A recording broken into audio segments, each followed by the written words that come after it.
పిల్లోలకి summer holidays ఇంట్లోనే ఉంటారు. వాళ్ళకైతే గంట గంటకి ఏదో ఒక వెరైటీ చేసి పెట్టాలి. నార్మల్ డేస్లో అలా ఉంటే ఇంకా సండే వచ్చిందంటే చాలు వాళ్ళకి ఏదో ఒక స్పెషల్ కావాలి. కానీ ఈ ఎండలకి తొందరగా అయిపోవాలంటే ఇలా నా స్టైల్లో ఒక్కసారి చికెన్ బిర్యానీ ట్రై చేయండి. తక్కువ మసాలాలతో చాలా టేస్టీగా కుదురుతుందండి. ప్రాసెస్ మొత్తం ఎక్కువ హడావిడి లేకుండా చాలా సింపుల్గా ఉంటుందన్నమాట. ఇంకా టేస్ట్ విషయానికి వస్తే అద్భుతంగా ఉంటుంది. తప్పకుండా ట్రై చేయండి. ఇదే బిర్యానీ బయట కొనుక్కొని తెచ్చుకోవాలంటే మినిమం 1000-1500 అవుతుంది. కానీ అందరూ కడుపు నిండా తింటారా అంటే తినలేరు. సో ఇంట్లో ఇలా చేసుకున్నారంటే అందరూ కడుపు నిండా హ్యాపీగా తినేసేయచ్చండి. ఇంకా లేట్ చేయకుండా సింపుల్గా బిర్యానీ ఎలా చేసుకోవాలో చూపిస్తాను పదండి. ఫస్ట్ అయితే బిర్యానీలో కావాల్సిన ఫ్రైడ్ ఆనియన్స్ని అయితే ప్రిపేర్ చేసుకోవాలండి.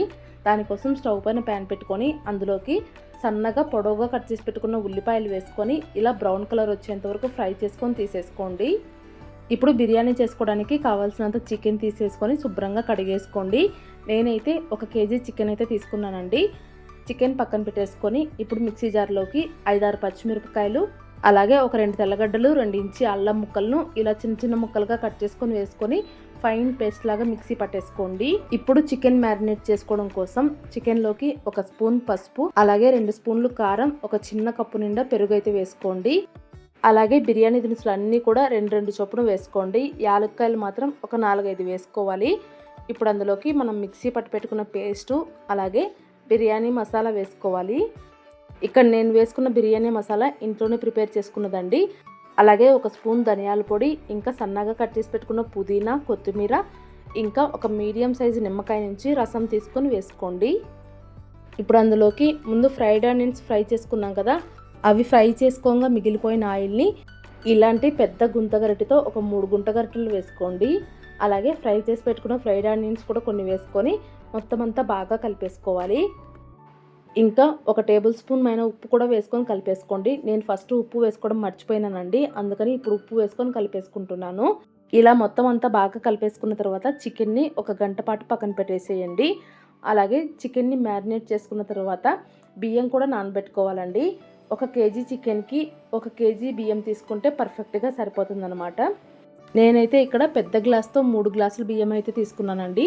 ఇవి దాదాపుగా 1 kg ఉంటాయి. ఇప్పుడు ఈ బియ్యాన్ని కూడా శుభ్రంగా కడిగేసి వాటిని కూడా 1 గంట పాటు నానబెట్టేసుకోవాలి.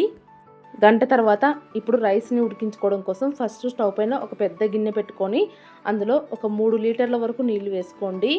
ఇప్పుడు ఆ నీళ్ళల్లోకి బిర్యానీ ఆకు, చెక్క, లవంగాలు, ఇలా బిర్యానీ స్పైసెస్ అన్నీ వేసుకోవాలండి. అలాగే మీ దగ్గర షాజీరా ఉంటే దాన్ని కూడా వేసుకోండి. ఇంకా సన్నగా కట్ చేసి పెట్టుకున్న పుదీనా, కొత్తిమీర, ఒక 2 పచ్చిమిరపకాయలని ఇలా చీల్చుకొని వేసుకోండి.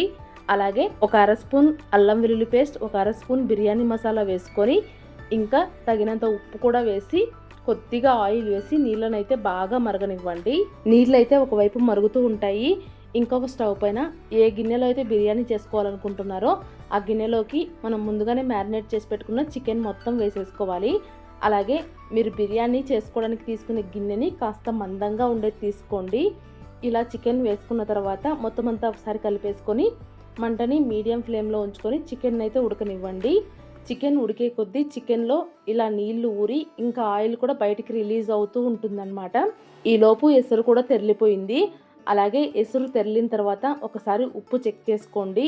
ఏ బిర్యానీలోకైనా ఇలా నీళ్ళల్లో ఉప్పు కాస్త ఎక్కువగానే ఉండాలండి. అలా ఉండేలాగా చూసుకోండి. ఇలా నీళ్లు తెల్లుతున్న టైంలో ముందుగానే నానబెట్టుకున్న బియ్యాన్ని నీళ్లు మొత్తం వంచేసి బియ్యం మాత్రం ఈ నీళ్ళల్లో వేసేసుకొని బియ్యాన్ని ఉడకనివ్వండి. ఈ లోపు చికెన్ అయితే ఒక 60-70% ఉడికిపోతుంది అనమాట. ఇక్కడ ముక్కను నొక్కి కూడా చూపిస్తున్నాను చూడండి. ముక్క ఒక 60-70% ఉడికిపోయింది అనమాట. ఇలా ఉడికిపోయిన తర్వాత చికెన్ కింద స్టవ్ అయితే ఆఫ్ చేసేసుకోండి. ఈ లోపు మనం ఎసర్లో వేసుకున్న బియ్యం కూడా ఉడకడం స్టార్ట్ అయిపోతాయండి.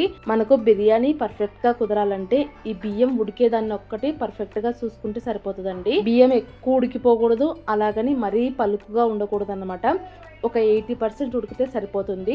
ఇలా చేత్తో ఒక మెతుకుని పట్టుకొని లైట్గా నొక్కితే అది పలుకుగా లేకుండా కొద్దిగా మెత్తగా తగులుతూ ఉంటే కనుక ఆ టైంలో స్టవ్ ఆఫ్ చేసేసుకొని ఎమ్మటే దమ్ పెట్టేసుకోవాలి. దమ్ పెట్టుకోవడం కోసం స్టవ్ పైన ఫస్ట్ ఒక పాత పెనం పెట్టుకొని దానిపైన మనం చికెన్ ఉడికించుకున్న గిన్నె పెట్టుకొని అందులో ఉడికించుకున్న రైస్ని ఇలా లేయర్లుగా వేసుకోవాలి.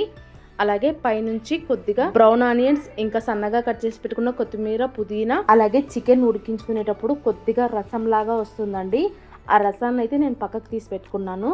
ఆ రసాన్ని కూడా కొద్దిగా వేసుకొని, ఇంకా నెయ్యి కూడా వేసుకొని ఇంకొక లేయర్ అన్నం అయితే వేసేసుకోవాలి.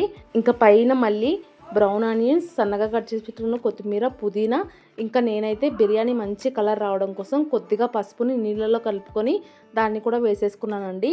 అలాగే నెయ్యి కూడా వేసేసి మూత పెట్టి ఒక 15 నుంచి 20 నిమిషాల పాటు దమ్ చేసుకున్నాను అనమాట. ఆ తర్వాత కిందికి దించేసి ఒక 10 నిమిషాల పాటు అస్సలు కదిలీయకుండా ఆ తర్వాత ఓపెన్ చేసి చూసారు కదా బిర్యానీ ఎంత చక్కగా రెడీ అయిపోయిందో. టేస్ట్ కూడా చాలా చాలా బాగుందండి.